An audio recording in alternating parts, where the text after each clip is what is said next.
Comme on est en deux parties, donc c'est quand même sympathique d'attendre quelques minutes. On peut peut-être commencer à parler un peu de la fondation, peut-être, Elie. Oui, effectivement, on peut commencer à parler au niveau de la fondation. Donc, aujourd'hui, c'est la deuxième partie, c'est la deuxième et dernière partie de la visioconférence sur Kfar-Nahom entre Ancien et Nouveau Testament. Cette conférence est organisée par la Fondation Israël Archéologie. La Fondation Israël Archéologie soutient des projets pédagogiques à destination des scolaires, entre autres. Elle octroie également des bourses d'études pour des jeunes futurs doctorants. Ceux qui étaient là la semaine dernière ont la connaissance de Pimprenel qui est notre première boursière, en tout cas bénéficiaire de la bourse octroyée par la Fondation Israël Archéologie. Nous réalisons également du mécénat au profit d'équipes d'archéologues sur des fouilles. Actuellement, c'est sur des fouilles autour du lac de Tibériade. Donc, on est pas très très très loin de Kfar-Nahom. On est à 25 km au sud de Kfar-Nahom. Vous l'avez compris, la Fondation, en soutenant ces différents projets, ne peut le faire que grâce à vos dons. Et c'est naturellement qu'on vous sollicitera et on va vous solliciter. Je vais vous transmettre un lien vers la Fondation Israël Archéologie, vers la Fondation de judaïsme français qui héberge la Fondation Israël Archéologie, qui vous permettra, si vous le souhaitez, de faire un don en ligne. Il n'y a pas de petit don. Vous faites vous ferez en don ce que vous souhaitez. Tout notre travail tourne autour de la culture, de l'éducation et de la transmission. Les projets que l'on soutient transcendent les religions pour s'inscrire dans l'histoire avec un grand H, Israël ayant été une terre de passage depuis des millénaires. Voilà une brève présentation de la Fondation. Présentation maintenant de notre guide, conférencier, ancien inspecteur général des antiquités israéliennes et directeur de la Fondation Israël Archéologie.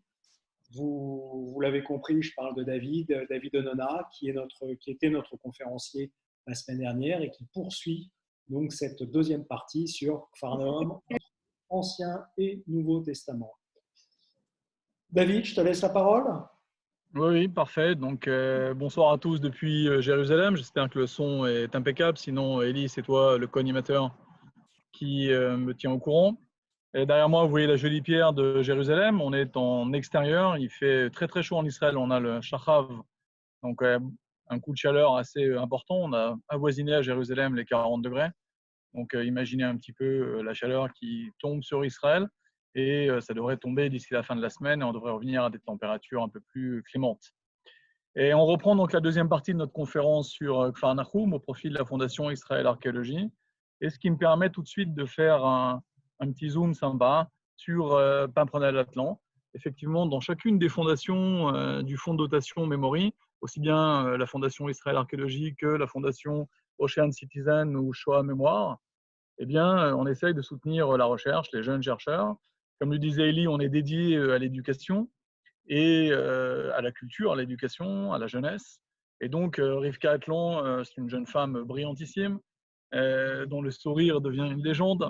On le voit d'ailleurs sur cette photo magnifique, lors de la remise de sa bourse qui lui a été accordée par la Fondation et qui a été renouvelée pour une deuxième année grâce à vous et grâce au don que vous allez faire ce soir. Eh bien, Rivka, elle est doctorante de la Sorbonne en lien avec l'université de Haïfa, dans la division de l'université marine. Elle est plongeuse, archéologue, elle fait une double thèse qui est la première fois en Israël et elle mérite véritablement, vous voyez qu'elle a eu un chèque là, de 24 000 shekels pour une première année de thèse de doctorat. Elle a encore 3 ans financés. Et effectivement, je renouvelle l'appel qui a été fait par Elie. En dehors de ça, on a beaucoup de projets autour de la jeunesse, des projets autour de la mosaïque, des projets autour de conférences dans les écoles, de vitrines archéologiques, de fouilles en Israël, de voyages découvertes. Tout ça donc centré autour de la jeunesse et on a besoin de votre aide. Alors, vous voulez bien, vous pourrez laisser donc dans l'espace des commentaires votre nom, prénom, votre téléphone, nous dire si vous êtes OK pour être dans les groupes WhatsApp, votre adresse email et on vous enverra l'adresse de la fondation en ligne qui est hébergée par la Fondation du judaïsme français. Alors, on va rentrer dans le sujet. Peut-être un petit rappel sur Kfar Nahum, puisqu'on a déjà eu une première partie de la conférence la semaine dernière, juste pour vous rappeler qu'on est situé effectivement au nord-ouest du lac de Tibériade, qu'on appelle aussi la mer de Galilée. Tel Khoum en arabe, on a gardé une longue tradition qui indique que le site est un site juif fondé à l'époque des Asmonéens, un site qui fait de 6 à 10 hectares. Une toute petite partie du site seulement a été fouillée. C'est un village de pêcheurs. À l'époque, il y avait environ 1700 personnes qui vivaient dans ce village au bord du lac et qui vivaient de l'agriculture et de la pêche. C'est un site qui est connu comme étant un site effectivement ouvert aux 3 religions, une des perles de la Terre Sainte, un des sites les plus visités autour du lac de Tibériade, qui ne manque pas de sites historiques, archéologiques, aussi bien pour les juifs et les chrétiens, également pour les musulmans. Ce site a été donc excavé. Il y a 3 sites en vérité, un site catholique avec un site franciscain dont on a beaucoup parlé la semaine dernière avec la maison de Pierre. On va parler aujourd'hui, cette semaine, de la synagogue de Kfar Nahum. Kfar en village, Nahum la consolation, donc c'est l'origine du nom Kafar Nahum, dans lequel se mélangent à la fois des juifs, des chrétiens, et ceci d'autant plus après le 1er siècle, jusqu'à l'Empire byzantin, avec un culte et catholique et un culte juif qui va perdurer dans le village jusqu'à sa destruction par un tremblement de terre. Donc énormément de visiteurs. Il y a également un site orthodoxe juste à côté. Et puis il y a une réserve naturelle, un parc national qui est magnifique, dans lequel on peut faire des balades absolument incroyables, notamment entre Kfar Nahum et Tapra, qui est un autre site important de la chrétienté, celui qui est lié au miracle des poissons et du pain que le Christ a réalisé au bord du lac. Simultanément, donc, on va trouver à Kfar Nahum de la culture, de l'histoire, de l'archéologie, mais aussi pour beaucoup de croyants, de la foi et puis de la fraternité, puisque c'est un pont, un trait d'union entre juifs et chrétiens. Ici, on a une vue intéressante aérienne du site au bord du lac. Donc la semaine dernière, on a parlé du site. Je viens de faire un rappel rapide sur ce qui caractérise effectivement Kfar Nahum à l'époque du Deuxième Temple, à l'époque où le Christ a effectué son ministère en Galilée. On voit ici la maison de Pierre, dont on a beaucoup discuté. On voit ici les habitations avec l'architecture classique. Ici, c'est la frontière avec le terrain de l'église orthodoxe, qui est située à la gauche de la photo, symboliquement. On ne la voit pas là sur cette vue aérienne. Et ici, on a la synagogue de Kfar Nahum dont on va parler aujourd'hui. Alors, les ruines de la synagogue ont été identifiées en 1866. Comme beaucoup de lieux, de places en Israël, on le doit à un capitaine de l'armée britannique qui s'appelle Charles Wilson. Il a d'ailleurs un nom à Jérusalem, une arche qui s'appelle Wilson dans les tunnels du Kotel, qui est très très connu des gens qui ont visité les tunnels du Kotel ou des hommes qui vont prier à l'intérieur de la grotte tout près du mur occidental. Cet archéologue Wilson donc découvre le site en 1866 et il va proposer une datation.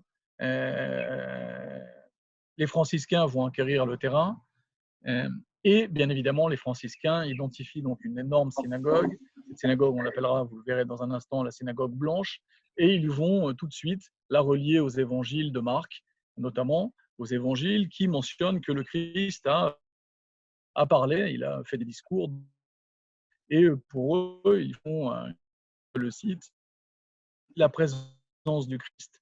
Et en vérité, aujourd'hui, les archéologues sont assez d'accord pour dire que le site est plus ancien, la synagogue est datée du 3e, 4e siècle.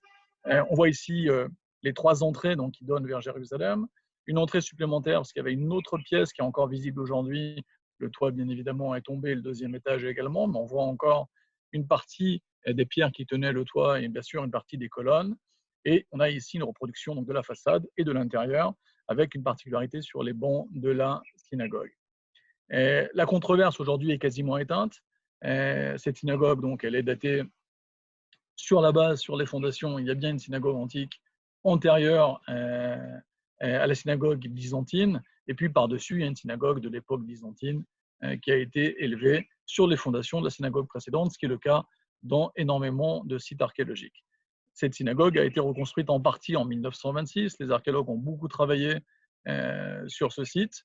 Alors, on a ici deux photos que je vous ai sorties des archives nationales, qui sont deux très très jolies photos, très très belles. Ici, on voit un moine franciscain avec son habit classique, ce qui permet de le reconnaître. Et on a ici les marches et on a le mur, un des murs d'enceinte de la synagogue, avec ici un linteau qui est visible, qui est absolument magnifique, qu'on verra tout à l'heure en plus gros. On a une deuxième vue ici avec des travailleurs, des archéologues, des ouvriers qui travaillent sur le site archéologique. On voit ici une partie des piliers qui tiennent d'ailleurs le deuxième étage qui s'est effondré. Et il faut imaginer que ce site a environ 1700 ans. Et peut-être vous le voyez avec ces photos en noir et blanc, on voit bien que la pierre est blanche ici, ce qui est assez particulier parce que si je vous remets la vue aérienne du site, on voit que toutes les pierres ici, tout le village est construit en basalte. Et donc, cette pierre de basalte qu'on voit ici sur la vue aérienne, elle est typique de la pierre qu'on trouve dans le Golan. Oui, il faut enlever le son. Si vous parlez en même temps que moi, ça va être difficile. Donc, on voit cette pierre grise qui est caractéristique de la pierre volcanique du Golan. Et ce qui est particulier, on le voit à nouveau sur cette photo aérienne, c'est que cette partie de Beth Knesset, cette synagogue, cette maison de réunion, est-elle construite en calcaire, en gir en hébreu, blanche, d'où le surnom de la synagogue blanche. Alors, dans les fouilles, on voit effectivement la montée d'escalier de côté, une montée de face, une montée de côté. On voit un certain nombre de pierres et on voit une partie des ouvriers arabes qui travaillaient, comme aujourd'hui, une grande partie des gens qui effectuent le travail de terrain au Reshut Atikot, aux antiquités israéliennes, et dans les universités qui ont un département archéologique en Israël, les 4 universités, eh bien, la plupart, ce sont aussi des Israéliens musulmans qui, de père en fils, font ce métier. Ils ont une lecture du terrain qui est absolument incroyable. Et pour avoir travaillé ces derniers jours sur des fouilles archéologiques pas très loin de Jérusalem, ils ont un talent assez impressionnant. Ces fouilles, elles ont duré de 1968 à 1984. Et les franciscains, donc, ont vraiment fait de ce chantier un site majeur en Israël. Et on a ici une autre très très belle vue et on voit vraiment le Capharnaüm. Capharnaüm, on l'a dit, ça veut dire un balagan en hébreu, c'est-à-dire un tohu-bohu d'empilement de pierres dont on ne sait pas vraiment ici si c'était une synagogue, une église. Et finalement, bien petit à petit, le site a pris du sens. Alors, on a une citation dans les évangiles, Marc, chapitre 1, verset 21, où il nous dit qu'ils se rendirent à Capharnaüm, donc, et à l'entrée du Shabbat, donc pour l'office de Kabbalat Shabbat, de l'accueil du Shabbat, Jésus, le rabbi Yoshua, Ben Yosef, fils de Joseph, pénétra dans la synagogue et se mit à enseigner.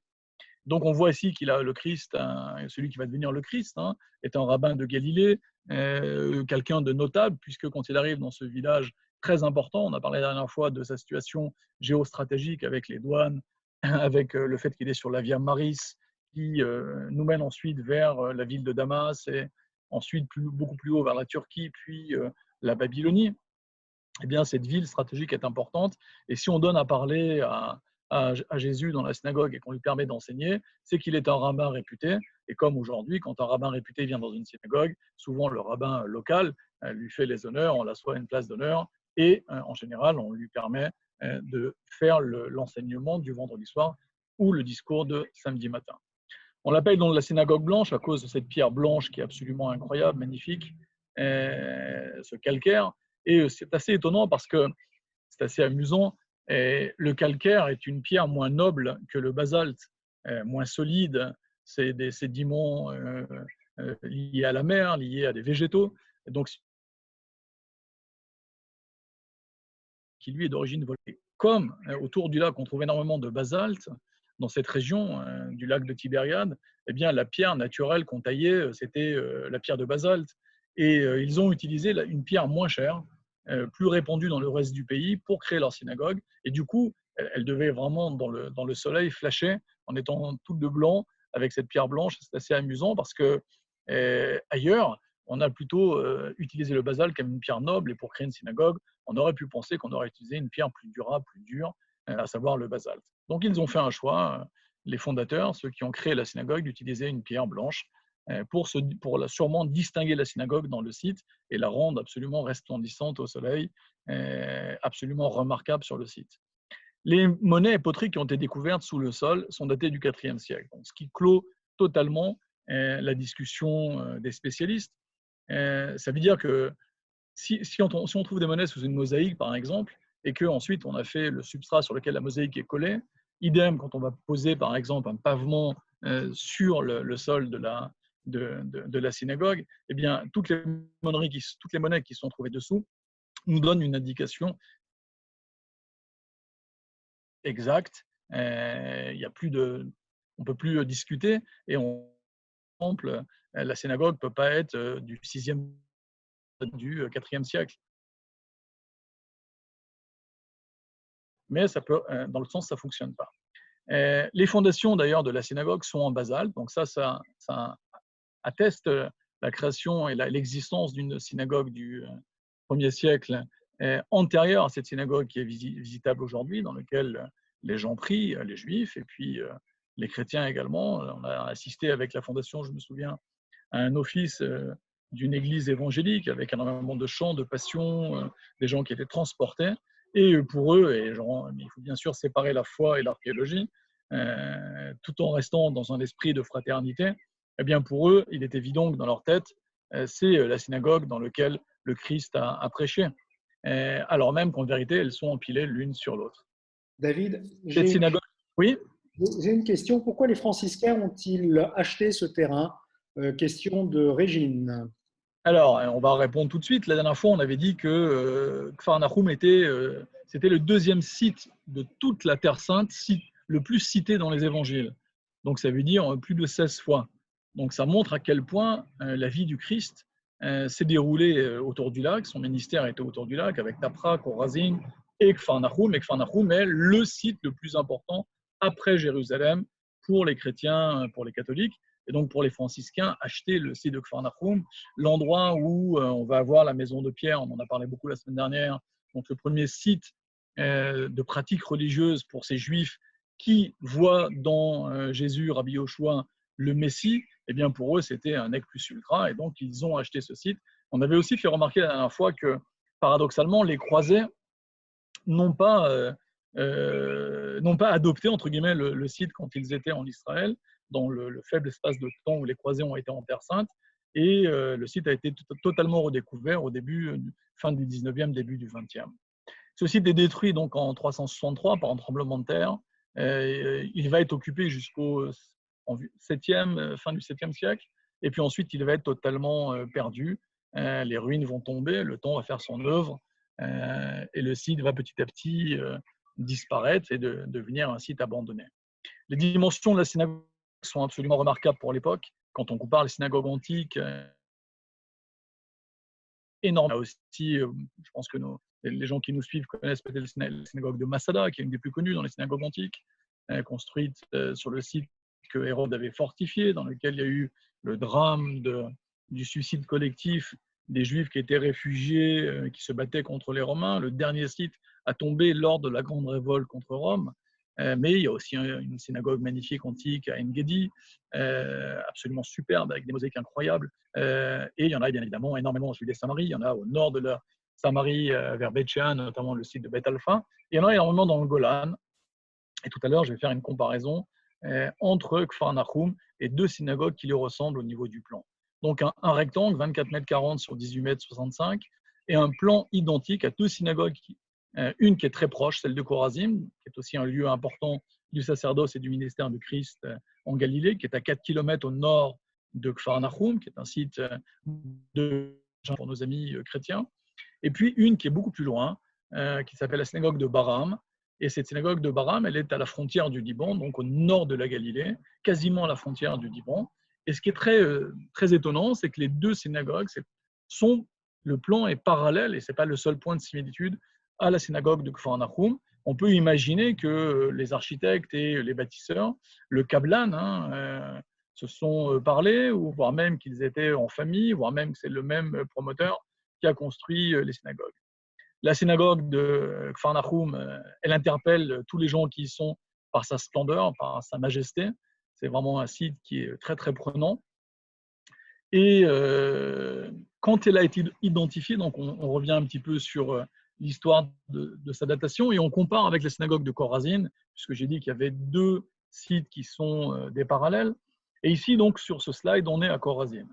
À Khorazin, donc, la synagogue a aussi été identifiée par Charles Wilson, et cette fois, la synagogue, elle, est créée, on le voit ici très nettement sur cette photo, elle est construite en basalte, elle n'est pas construite en calcaire, ce qui est assez logique avec ce que j'ai expliqué tout à l'heure, à savoir qu'on utilisait une pierre locale, parce que c'est quand même plus facile, et en même temps, le basalte est une pierre qui est dure, qui est plus solide que le calcaire, et donc plus noble pour la construction. Et donc, à part l'effet de se distinguer et d'avoir une synagogue blanche à Kfar Nahum, pour vraiment impressionner les gens qui y venaient, la logique était qu'on utilise effectivement du basalte. Elle repose avec 12 piliers centraux, donc la même chose qu'à Kfar Nahum. Elle a des bancs en cascade le long des murs, comme on les voit également à Kfar Nahum, on le verra tout à l'heure. Donc les gens s'asseyaient sur les côtés sur des bancs étagés. Et il y a ici quelque chose d'assez étonnant qu'on a retrouvé, qu'on n'a pas retrouvé avec Kfar Nahum, c'est ce qu'on appelle le siège de Moïse, cathédrale des Moshe, avec ici une écriture magnifique, très très bien conservée. Regardez, on peut lire l'hébreu.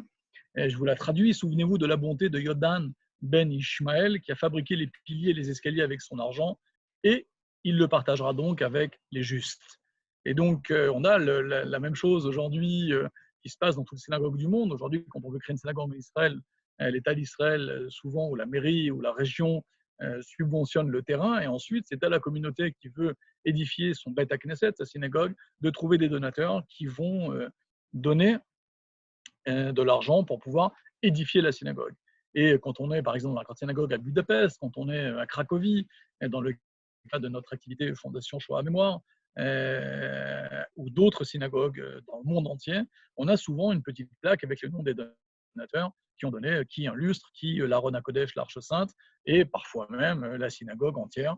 Il y a des gens très riches qui parfois décident d'édifier toute la synagogue. Et bien ici, on a cathédrale des Moshe où s'asseyait le rabbin ou le grand rabbin ou le président, le chef en tous les cas de la communauté, c'est un siège gravé en basalte. Eh bien, sous ce siège, on a gravé donc l'épitaphe, on a gravé donc la dédicace à Yodan ben Ishmael, et cette dédicace a traversé le temps. La synagogue, comme à Kfar Nahum, est tournée vers Jérusalem. Les Juifs oublient souvent, quand on est à Paris, à Strasbourg, à Lyon, tout le monde sait qu'on prie vers l'Est, parce qu'on prie en direction de Jérusalem. Mais quand on est au nord d'Israël, par exemple en Turquie, ou en Galilée, dans le territoire israélien, ou encore plus au nord, eh bien on va aller vers le sud. Et inversement, quand on est en Arabie Saoudite, au sud d'Israël, on va prier vers le nord, vers Jérusalem. Et quand on est à l'est d'Israël, on va prier vers l'ouest. Et donc, effectivement, les Juifs français prient en direction de l'est, mais ce qu'on recherche toujours, c'est la direction de Jérusalem, la centralité de Jérusalem. Et donc, c'est assez étonnant pour pas mal de Français de rendre compte que la synagogue, en vérité, les trois portes sont tournées vers le sud, eh bien, elles sont tournées vers Jérusalem, parce que Jérusalem est centrale dans le judaïsme.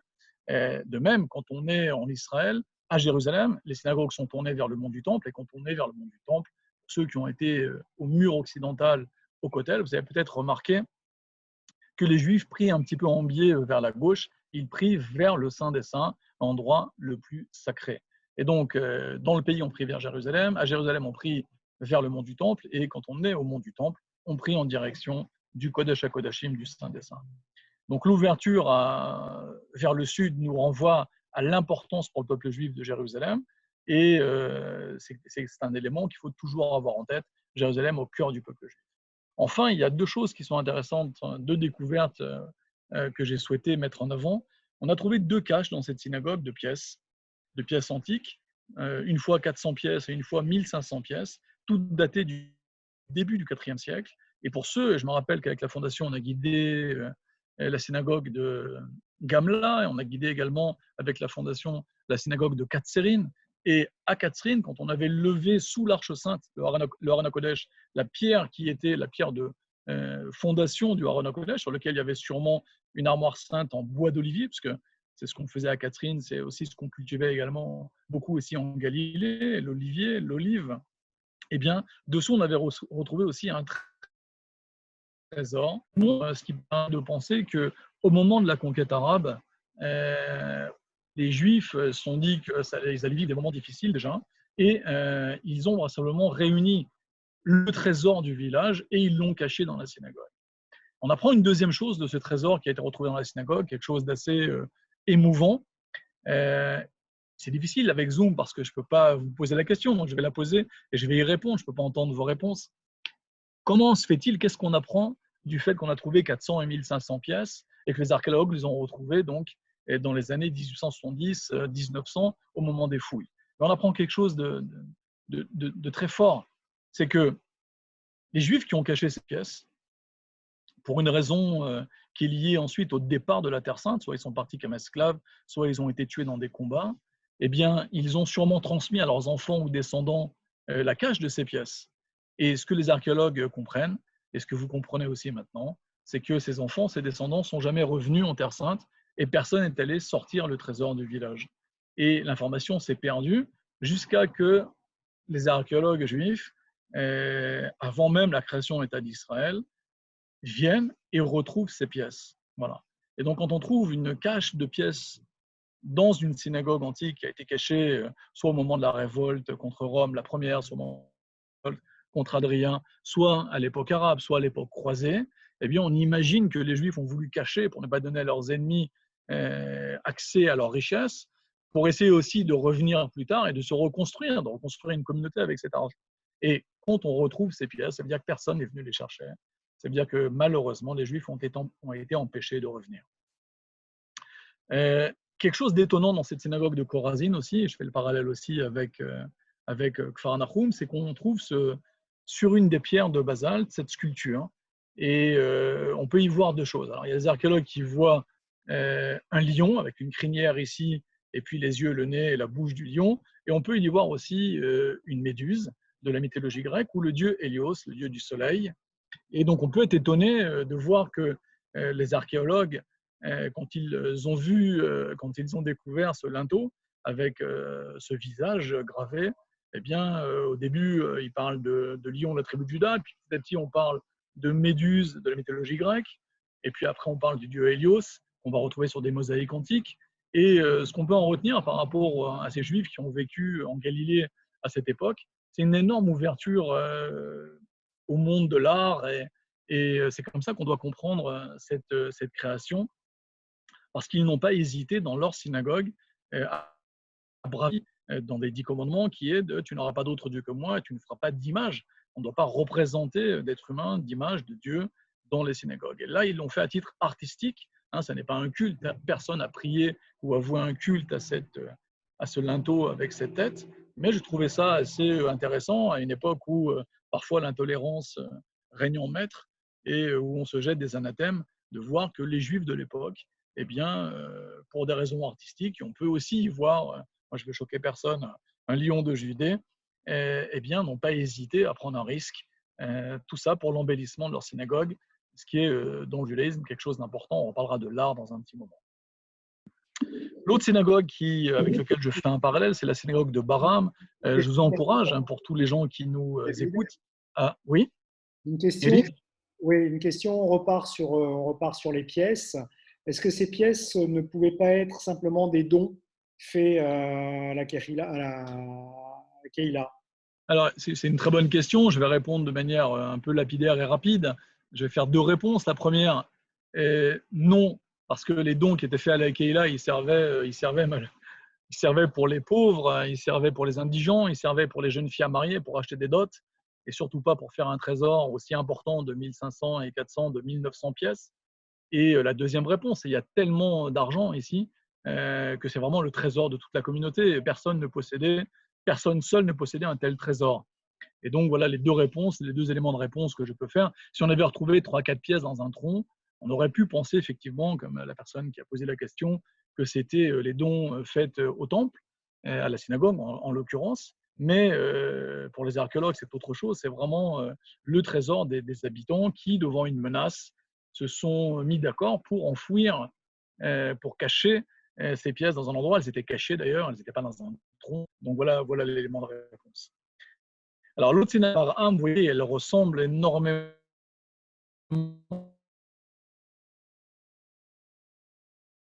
dans l'architecture découverte par toujours notre Wilson. Elle a été fouillée par deux Allemands, Kohl et Wartinger, en 1916, qui eux l'ont datée du 1er et 2e siècle.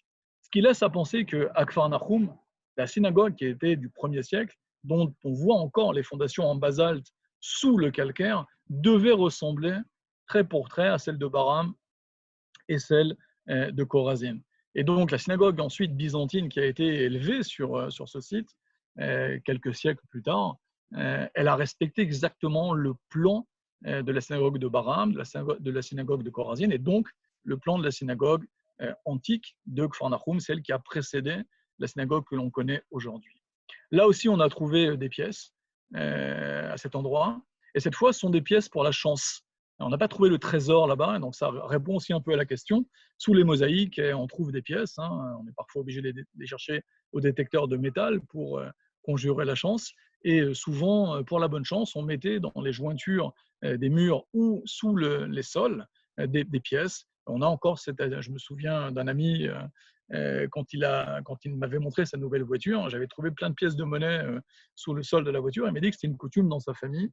Quand on inaugurait quelque chose d'important, on jetait des petites pièces au sol pour que le sort soit clément et que la chance soit avec ce nouvel achat. Et donc là, on a trouvé quelques pièces, très peu, qui étaient sous le sol, et on les a datées, donc ces pièces, entre 317 et 451. On est pile poil au moment de l'ère byzantine, et ça permet d'avoir là aussi une bonne idée de la construction de la synagogue. Et je voudrais venir sur une deuxième notion archéologique, c'est ce que j'appelle ici shimush mishini, ce qu'on appelle les pierres de réemploi. Quand la synagogue est reconstruite, réaménagée au moment de l'Empire byzantin, on va utiliser les pierres locales et on va les remonter sur place. On voit ça très bien à Jérusalem, dans les murs d'enceinte de la vieille ville, où parfois on a des pierres hérodiennes qui sont sous des pierres de l'époque du premier temple, complètement illogique parce qu'elles ont 2000 ans et les autres 3000 ans. Et parfois même, on a une pierre croisée qui est sous une pierre hérodienne, ce qui est encore plus fou, parce que la pierre croisée, elle est datée de 1099 au moins, c'est-à-dire la période où les croisés ont pris les pierres in situ et les ont retaillées avec leur technique propre. Et donc, on utilise bien évidemment partout les pierres qui sont sur le site pour reconstruire chaque fois la nouvelle ville et les nouveaux bâtiments. On a retrouvé là-bas aussi deux inscriptions importantes. Une dédicace au constructeur, Éléazar, fils de Youdan. Et puis, on a vu là-bas aussi, il y a une deuxième très belle mention écrite et gravée dans une pierre de basalte qui dit « La paix soit sur ce lieu et sur tous les lieux d'Israël », ce qui montre bien qu'à l'époque où cette gravure a été faite, peut-être au moment de la conquête arabe, à la fin de la période byzantine, autour des années 630-640, eh bien, les Juifs étaient inquiets de ces conquêtes, de ces conquérants qui venaient de la péninsule arabique, et ils priaient pour la paix sur le lieu et la paix sur tous les lieux d'Israël. On sait que la conquête, la période byzantine de la conquête arabe, va être vécue douloureusement au début par les Juifs. On revient à Kfar Nahum. Kfar Nahum, j'ai dit qu'elle était splendide, cette synagogue, et ici, je vous ai mis quelques détails sur lesquels je vais passer un petit peu de temps. Alors, on trouve sur le site de Kfar Nahum énormément de décorations architecturales, des chapiteaux corinthiens magnifiques, des reliefs en pierre finement sculptés avec des figures comme la grenade, des motifs comme la grenade, la feuille de vigne, le figuier, le palmier de Judée, et également l'étoile de David, et puis des motifs géométriques, notamment une croix gammée à l'envers, qui était assez commune à l'époque, et des aigles.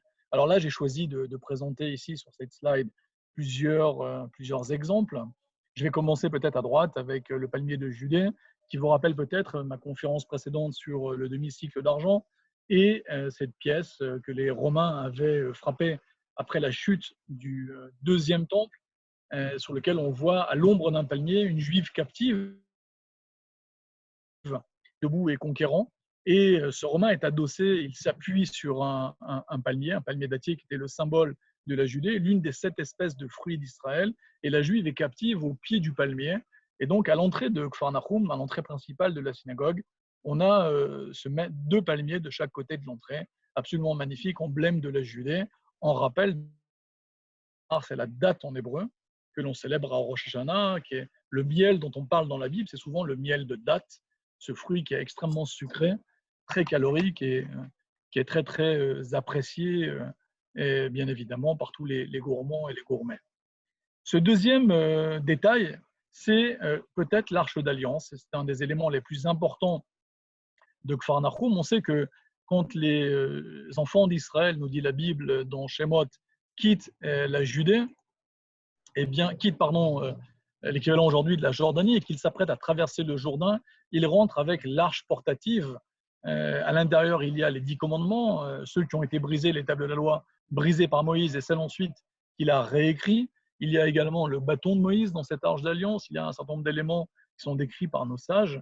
Et cette arche d'alliance, elle va ensuite vivre avec le peuple juif dans la conquête de la terre sainte par Josué, jusqu'à qu'elle soit ces tables de la loi et la Ménorah, tout ce qui faisait donc le Mishkan, jusqu'à la construction du temple à Jérusalem, sur la montagne de Dieu, au sommet de Jérusalem.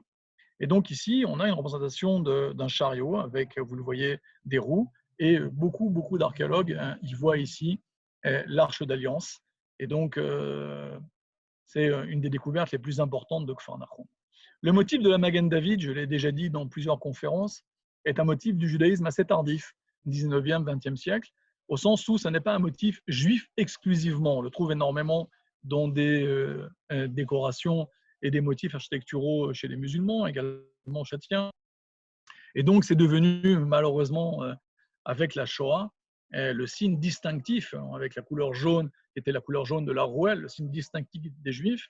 Et ensuite, comme pendant la révolte du ghetto de Varsovie, cette étoile de David a orné, elle était bleue, avec 2 bandes bleues du talit, du châle de prière, qui rappellent les cieux, l'aspiration du peuple juif, le blanc, la virginité, le bleu, le trélet, les cieux. Eh bien, cette étoile de David est devenue le symbole d'Israël et le symbole par excellence du judaïsme. Mais le symbole historique au cours des siècles du judaïsme, c'était plutôt, par exemple, le palmier, par exemple, la grenade dans l'Antiquité, ou bien évidemment la Ménorah. J'ai donné une conférence à Paris et dans le sud de la France sur la Ménorah. C'était vraiment l'emblème juif par excellence, et la Magen David est témoin. Enfin, les grenades, j'ai aussi parlé pas mal des grenades dans mes conférences précédentes, mais je vous rappelle que c'est le fruit qu'on consomme à Rosh Hashanah, 613 grains, une forme tridimensionnelle à l'intérieur qui rappelle la Magen David, et c'est le fruit du renouveau, et le cycle de l'année juive est toujours un cycle de renouveau. 6 jours de la semaine on travaille, le 7e jour chez le Shabbat, et on recommence. Ensuite la Noémie, ensuite l'année, et on recommence à étudier le livre sacré. Et c'est ainsi que la vie s'écoule, avec chaque fois des renouveaux et des choses nouvelles. Donc voilà 4 éléments que je voulais mettre en avant. Et peut-être ce qui m'a touché le plus, ce qui touche le plus les gens qui viennent, puisqu'on parlait un instant de la Ménorah, et je vais donner 2 explications. Ici, on voit sur des chapiteaux corinthiens une Ménorah avec un pied en trident, et ici on voit les martaot, les pelles, qui permettaient de mettre l'encens au temple. 3 portes tournées vers Jérusalem, et au sommet donc du chapiteau corinthien, un rappel de la Ménorah, de la lumière d'Israël. Vous savez que si on dit qu'Israël est un peuple élu, ce n'est pas une élection de supériorité par rapport aux autres peuples, c'est une responsabilité que le peuple juif a pris sur lui d'apporter la lumière aux nations, c'est-à-dire de donner le meilleur de lui-même dans la médecine, dans la physique, dans le service divin, dans la connaissance d'un Dieu unique, dans l'arrêt des sacrifices humains, dans l'arrêt de la barbarie, la consommation par exemple d'animaux vivants, l'interdiction du sang, le fait de ne pas cuire le chevreau dans le lait de sa mère. Il y a énormément de lois que le judaïsme a pris, mais l'une d'entre elles, c'est « Shishet Yamim Ta'avod », 6 jours tu travailleras. Les Juifs sont des gens qui travaillent énormément, et tout ça pour corriger le monde et l'améliorer. Et donc la Ménorah, c'est le symbole de la lumière d'Israël. Et on voit ici cette Ménorah splendide, magnifique, qui est gravée ici, et qui vient aussi clore le débat dont on parle souvent avec l'Arche de Titus, que j'ai eu l'occasion de voir avec mon ami Ariel Assaf quand on était en transfert à Rome. On s'est fait plaisir, on est allé voir cette Arche de Titus dans les yeux, je dirais. Et l'Arche de Titus, vous le savez, il y a une discussion de spécialistes, d'historiens, d'archéologues, puisque le bas n'est pas un socle avec 3 pieds, mais une sorte de coffrage dans lequel beaucoup d'archéologues pensent qu'il y avait donc les 3 pieds, à moins que ce soit une reproduction et que ce soit une autre menorah qui était dans le temple. Mais ce n'est pas l'objet de cette conférence, juste simplement vous montrer cette menorah. Ici, il y a une question que j'anticipe. On voit la menorah qui a osé être représentée avec 7 branches. C'est assez étonnant parce que dans le Golan, en général, on a plutôt 5 branches, 9 branches, parce que les sages n'aiment pas bien qu'on rappelle la menorah à 7 branches. Et on la réservait bien évidemment pour le temple. Et les objets sacrés, c'était un peu un sacrilège que de le représenter. Ici, sur cette pierre en basalte, le sculpteur n'a pas hésité à présenter la menorah avec 3 branches de chaque côté et la branche centrale, donc la menorah qui correspond effectivement à la menorah du temple. Et enfin, ici, le raisin, Eshkol Anavim, les grappes de raisin. Cette fondation, elle est dédiée à l'éducation. Et vous savez que c'est comme ça qu'on symbolise l'éducation sur la tombe du rabbin à Cracovie, Rabbi Moshe Isserles, un des plus grands décisionnaires halachiques du monde ashkénaze et qui a vécu à Cracovie. Et avec la fondation Shoah et Mémoire, on va en Pologne et on était devant cette tombe. Et donc sur sa tombe, la tombe est entourée de grappes de raisin pour montrer les nombreux élèves qu'il a eus. Alors, la banquette, j'en ai parlé tout à l'heure. Ici, la photo est magnifique. On voit très très bien les bancs, la longueur du banc sur lequel les gens étaient assis. Et on peut imaginer, là où je me situe face à l'écran, une pierre, un siège, une chaise de Moïse qui a disparu, qui a sûrement été remployée, qu'on retrouvera peut-être sur le site à côté qui n'est pas fouillé. Et donc, il court cet escalier, ces 2 séries d'escaliers, il court sur les murs est et ouest. Bien évidemment, ici, c'est la direction de Jérusalem. Ce rabbi Yoshua ben Yosef à Kfar Nahum, il est connu pour un certain nombre de miracles. Je vous lis. Alors, il descend à Kfar Nahum, une ville de Galilée, les jours de Shabbat, il enseignait, et on nous dit qu'il avait énormément de charisme. Il les enseignait, les lois, et son enseignement faisait forte impression sur eux, parce qu'il parlait avec autorité, ce qui est le signe quand même d'un charisme très très fort de ce rabbin. Il y avait là, dans la synagogue, un homme possédé par un démon impur, et un peu un dibouk, on dirait, dans le monde ashkénaze, et il va extirper, faire sortir de cet homme le dibouk, c'est ce qu'on voit ici sur sa représentation du Moyen-Âge, qui est absolument magnifique. Il va soigner différents hommes, notamment, j'en ai parlé la semaine dernière, le serviteur du centurion, qui lui a donné, d'après les évangiles, l'argent pour la réédification, un centurion donc romain, la présence d'une délégation de soldats romains, d'une garnison en permanence à Kfar Nahum, atteste de l'importance des douanes et des impôts de la ville. Et donc, effectivement, quand il y a de l'argent et des douanes et des impôts, eh bien, on comprend qu'il y a des Romains. Et donc, c'est la raison pour laquelle ce centurion est nommé. Et donc, un des miracles attribués à Rabbi Yoshua, à Jésus, pour nos amis chrétiens, au Christ, c'est d'avoir effectivement soigné cet homme. Et on lui tend le livre d'Isaïe, ce qui est aussi un signe de respect. On lui donne la parole, on lui tend le livre d'Isaïe, ce qui montre qu'à l'époque, il est déjà un rabbin extrêmement réputé. Les 3 portes de la façade donc, donnent vers, au-delà du lac, donc vers le sud, vers Jérusalem. Et ici, je vous ai mis le mont du Temple avec la maquette qu'on connaît à Jérusalem au musée d'Israël, avec le Saint des Saints, dans lequel ne rentrait le Kohen Gadol que le grand prêtre, une fois par an, le jour du Kippour. On lui mettait des chaînes aux pieds avec des grelots, des petites sonnettes pour pouvoir le sortir, le tirer, pour entendre s'il était vivant, tellement ce jour était craint par les Juifs, le jour du pardon, le jour où on prie pour l'humanité, on prie pas seulement pour le peuple juif, bien évidemment, on prie pour toute l'humanité, on prie pour la terre, on prie pour les animaux, et on prie pour la paix dans le monde. J'ai choisi de vous faire voyager un petit peu, et c'est peut-être un de mes peintres préférés. Je ne sais pas si vous connaissez ce tableau. Ce tableau est magnifique. Il a été peint par Maurice Gottlieb. Alors, pour ceux qui ne connaissent pas Maurice Gottlieb est né à Cracovie. C'est un peintre qui a été extrêmement prolifique et un peintre qui a une histoire dramatique, j'en parlerai dans un instant. Il était donc de Galicie, il a appris la peinture à Vienne, il a voyagé dans toute l'Europe, il était orientaliste, il était un précurseur, il était très, pour moi hein, et pour beaucoup de spécialistes, le pionnier de la peinture juive. Et il s'est confronté dans ses tableaux, bien évidemment, à l'Ancien Testament. Quand même, il vient d'un monde orthodoxe, il était au Cheder quand il était petit, il était allé à l'école talmudique, il vient d'une famille pieuse, très très pieuse, et il s'est confronté, et ça c'est plus étonnant, à l'iconographie du Christ. Et ce tableau s'appelle Le Christ prêchant à Kfar Nahum. Alors, il y a plein de détails fantastiques dans ce tableau. Ma femme me fait signe que le temps passe. Vous savez que les guides sont bavards.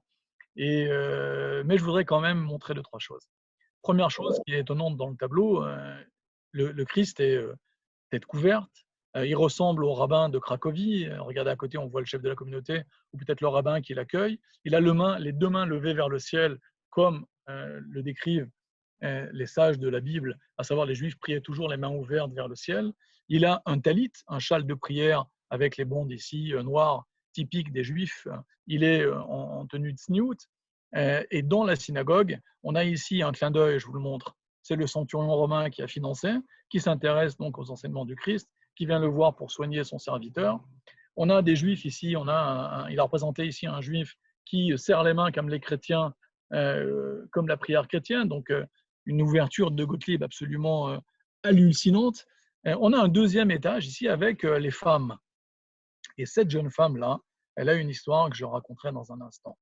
Et on voit un juif ici en train de se prendre la tête et de réfléchir. On voit ici un enfant avec une personne âgée et Gottlieb, et c'est aussi une de ses marques de fabrique dans sa peinture, il se peint lui-même à différentes époques de sa vie.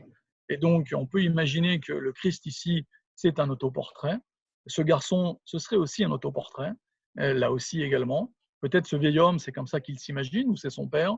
Ce sont des spéculations que l'on peut se faire. Et voilà. Il a vécu une période dans un contexte très, très antisémite. Il avait un talent absolument incroyable. Il est mort à 23 ans, j'en parlerai dans un instant. Et à un moment, je crois que c'était à Vienne, un de ses camarades qui l'entendait être loué par les enseignants de l'école des arts lui dit « N'oubliez pas qui vous êtes et ce que vous êtes. Un petit juif détesté de tous, un ver misérable que tous ont foulé aux pieds depuis des temps immémoriaux. Et même aujourd'hui, vous pouvez être humilié librement sans avoir le droit de riposter. » Cette phrase qui lui a été confiée par un camarade, il l'a écrit dans ses mémoires, c'est une phrase terrible qui renvoie sur l'antisémitisme que connaîtra aussi par exemple, bien évidemment, Herzl à Vienne ou à Budapest. Et c'est une phrase qui a énormément marqué notre peintre qui a peint ce tableau magnifique, qui est vraiment un trait d'union entre les Juifs et les chrétiens dans la synagogue de Kfar Nahum. Le tableau est exposé au musée à Varsovie. Et voilà ce qu'il écrit, sa réaction, la réaction de Mauricio Gottlieb. Quand j'ai entendu cette horrible moquerie que j'avais oubliée depuis longtemps, mon sang a bouilli, mon cœur a ressenti une horrible douleur. Toutes les souffrances de mon peuple sont réveillées en moi et ne se sont pas tues. Puis, j'ai juré de consacrer toute ma vie et ma force à mon peuple opprimé. Et quand on regarde ce tableau en lisant ce texte, eh bien, on y voit quelque part un travail d'artiste qui vient tendre la main à nos amis catholiques. À l'époque, bien évidemment, malheureusement, l'Église catholique est très, très antisémite. Les Juifs sont accusés, vous le savez, au Moyen-Âge, et ça va provoquer d'énormes pogroms. Il y a d'abord une discussion pour savoir qui a la vérité. Israël Veritas, l'Église disant si c'est nous, Israël, nous sommes le Israël nouveau, le nouvel Israël, l'Israël vrai. L'Église va s'approprier la menorah, un certain nombre de symboles. Et les Juifs, le Juif franc va être l'image du Juif qui a refusé de reconnaître le Christ. Et donc la déchéance et l'obligation d'être un Juif errant. Et puis vont venir les accusations, vous connaissez, emploi de consommation de l'hostie, profanation de l'hostie. Et tout ça va des relations judéo-chrétiennes pour le moins difficiles, dans lesquelles les Juifs vont énormément souffrir. Heureusement, Jean-Paul II est passé par là. Après la Shoah, Vatican II est passé par là. Aujourd'hui, on n'est plus du tout dans ce type de rapport. Mais il est bon de rappeler l'histoire.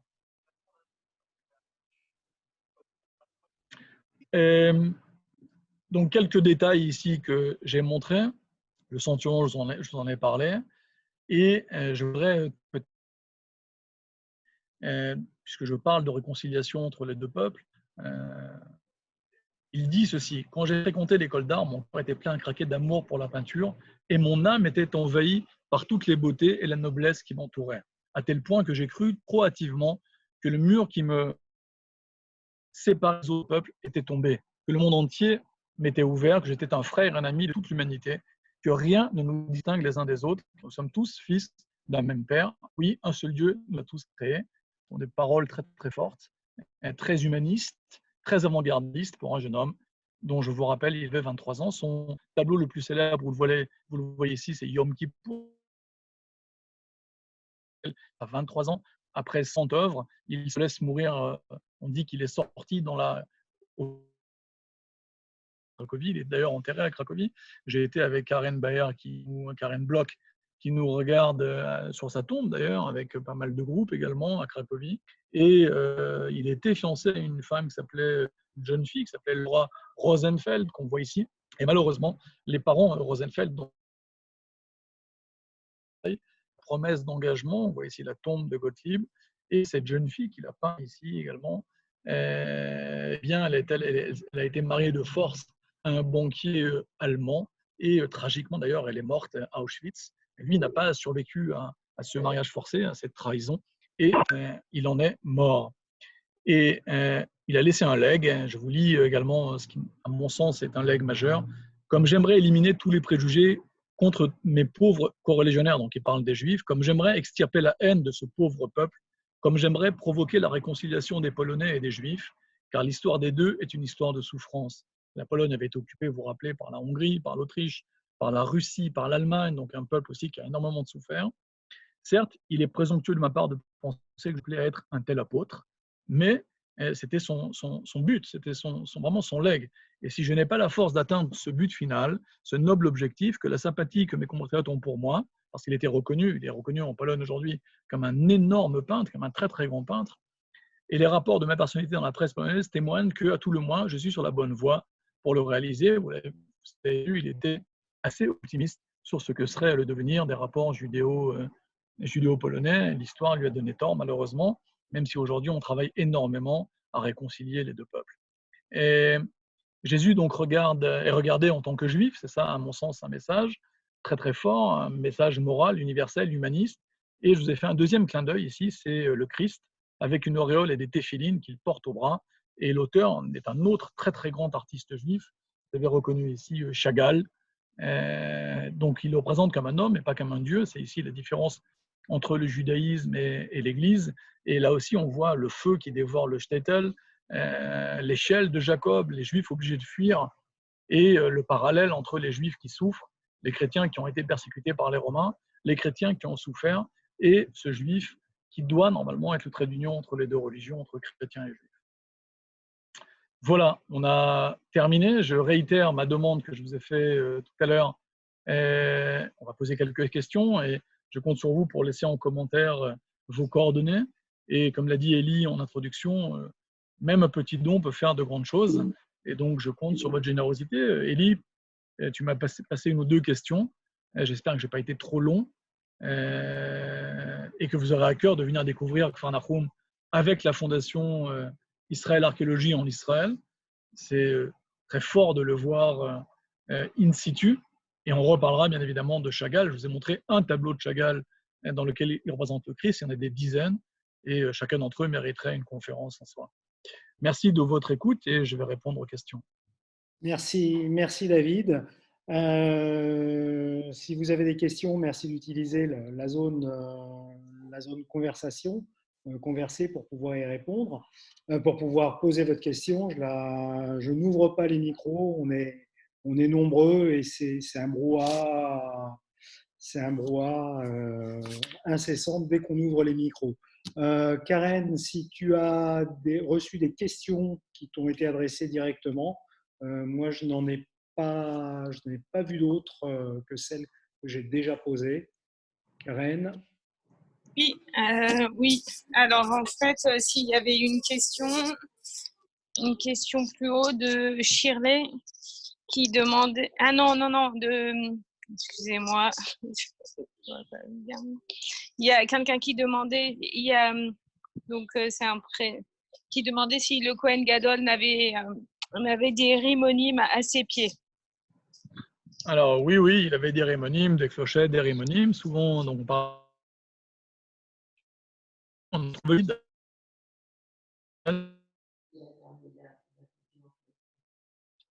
à propos de ces rimonymes. Donc, je suis extrêmement prudent. Et oui, d'après la tradition, sur un de ses sous-vêtements, donc une sorte de robe qu'il avait quasiment aux pieds, il portait des rimonymes en bas. Alors d'ailleurs, ça soutient l'hypothèse que le trésor du temple en partie ait été caché par les Juifs, peut-être dans le désert de Judée. Vous savez qu'on a trouvé également un rouleau de cuivre qui mentionne ce trésor avec un fort détail et que pas mal de gens continuent encore aujourd'hui de le chercher. Une autre question? Il y avait une autre question concernant Gottlieb en demandant s'il était mort à 23 ans.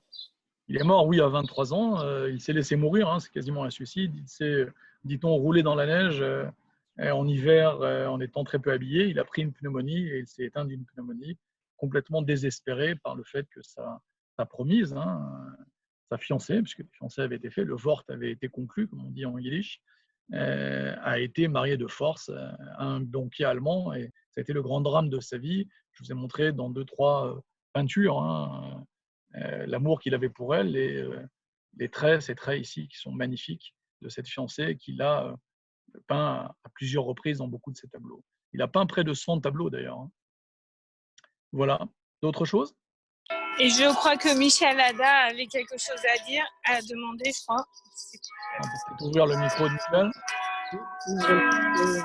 On entend les cloches de Strasbourg, là, n'est-ce pas, Karen? Strasbourg, ça, oui. Ouais, c'est un classique. Dans chaque conférence, on entend les cloches à Strasbourg. On salue d'ailleurs David Bloch et Karen, qui font un travail remarquable avec Nathalie, Attali et Elie, et tous les autres que je ne vais pas citer un par un.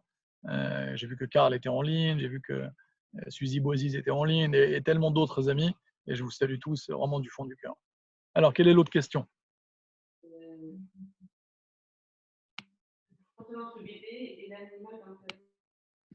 J'ai rien entendu. Que représentent le bébé et l'animal dans le tableau de Chagall? Que représente, je n'ai pas entendu, dans le tableau de Chagall? Le bébé et l'animal dans le tableau de Chagall. Le bébé ici, c'est l'innocence. L'âne, c'est un clin d'œil assez alors je ne vais pas dire évident parce que c'est trivial, mais c'est un clin d'œil à l'âne blanc dans lequel le Christ doit rentrer normalement à Jérusalem au moment des rameaux, l'âne du Messie. Et ici, c'est l'âne qui fuit, vous le voyez, le feu derrière, les pogroms, la destruction, les assassinats et ce que sera la Shoah. Ici, on voit d'ailleurs un autre détail du tableau qui est magnifique. On voit ici la Torah et ici, on voit un ange ou un homme en train de sonner du chauffard, alerter Dieu. On a ici la lumière, ici, allumée à la mémoire de tous ces morts au cours des siècles, de la haine, de l'incompréhension et de la haine entre, malheureusement, le monde chrétien et le judaïsme. Dont j'ai parlé, et Chagall se fait l'apôtre lui aussi, à l'image de Gottlieb, d'une nouvelle relation, d'une réappropriation aussi pour le peuple juif du Christ, quelque part. Hein. C'est une façon de dire au monde, il était juif, il était l'un des nôtres, il était un rabbin, il était en Terre Sainte, il parlait l'hébreu, il mangeait kasher, il était circoncis, etc., etc. C'est une façon pour le peuple juif de venir rappeler à nos amis chrétiens ce qui nous unit, et que ce qui nous unit est plus important que ce qui nous sépare. Donc ce bébé, c'est l'innocence. Cet âne, c'est l'âne du Messie. Et les Juifs sont obligés de prendre cet âne pour fuir leur shtetl, leur village en feu. Peut-être, Élie, un mot de conclusion, à moins qu'il y ait encore une question. Quelques questions sur Gottlieb. Est-ce que tu connais un musée qui présente les œuvres de Gottlieb? Alors, il y a eu une exposition… Avant de répondre, David, si vous souhaitez nous laisser vos coordonnées, pour avoir des nouvelles de la Fondation. Merci de le laisser sur le chat converser pendant les dernières minutes de cette présentation. David, je te laisse. Alors oui, il y a eu une exposition importante d'une partie de ces œuvres qui ont été prêtées par différents collectionneurs et musées privés et musées nationaux à Tel Aviv il y a quelques années, dans laquelle on pouvait voir une trentaine de ces œuvres, donc ce qui est assez exceptionnel. Et les œuvres sont rentrées maintenant chez leurs propriétaires. Ce tableau magnifique, celui-ci, celui du Christ prêchant à Kfar Nahum, il est au musée de Varsovie, au musée des arts de Varsovie. Et le tableau de Yom Kippour, si ma mémoire est bonne, il est au musée de Tel Aviv, je crois, mais ça mériterait d'être vérifié. Hein, je parle de ce tableau, qui est aussi un des plus connus. Je crois qu'il est en Israël, mais j'en suis pas certain, il faudrait le vérifier. Les autres œuvres sont beaucoup dans des mains de collectionneurs privés qui ont acheté sa peinture. 100 œuvres, hein, 23 ans, c'est un des peintres en matière de judaïka qui est les plus importants pour le peuple juif. Il était à l'ancien musée Beth Atfutsot. Merci Rafi, qui nous précise qu'effectivement, il était à Tel Aviv, à l'ancien musée de Beth Atfutsot, et je pense qu'il doit être au musée, aujourd'hui, au musée d'Israël à Tel Aviv. Ça demande à être vérifié. Merci Rafi. Pendant Plaisir. que tu parlais, j'ai sollicité nos amis savoir si le format visioconférence était un format à renouveler.